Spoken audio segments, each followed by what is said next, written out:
Hi everyone, welcome back to PRAKASAM tutorials. In this video, I am going to discuss about valid density function constant value. And this is the previous examination question. The example is the joint density function g of x comma y is equal b e power minus x cos y for x is equal to 0 to 2 and y is equal to 0 to pi by 2. If g of x comma y is a valid density function, then find p value. So coming to the solution, given that this is the joint density function, so the given function g of x comma y is a valid joint density function. Okay, it is a valid density function. So we know that the area under joint density function is equal to 1. That is integral minus infinity to infinity, integral minus infinity to infinity, f of x comma y dx dy is equal to 1. So this is one of the property of the joint density function. Using this property, we can determine constant b value.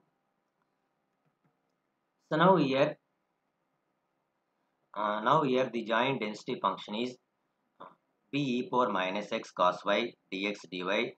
Given that the range of the x is 0 to 2 and the range of the y is 0 to pi by 2 is equal to, which is this LHS term is equal to 1. First, integrating with respect to x, integral e power minus x is e power minus x by minus 1 over 0 to 2. Now here in this within the bracket term, in this term substitute upper value of x and lower value of x. E power minus 2 minus e power minus 0. E power minus 0 is 1. So e power minus 2 minus 1 by minus 1. So that is equal minus b integral 0 to pi by 2 cos y into e power minus 2 minus e power minus 2 minus 1 dy is equal to 1. So e power minus 2 minus 1 is written before integration, which is equal minus b into e power minus 2 minus 1 integral 0 to pi by 2 cos y dy is equal to 1.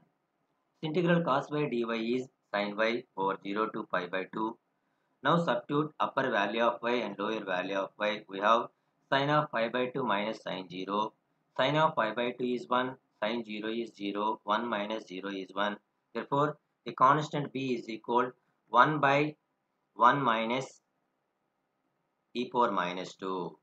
So e power minus 2 is written as 1 by e square. Take the LCM. We get b is equal e square by e square minus 1.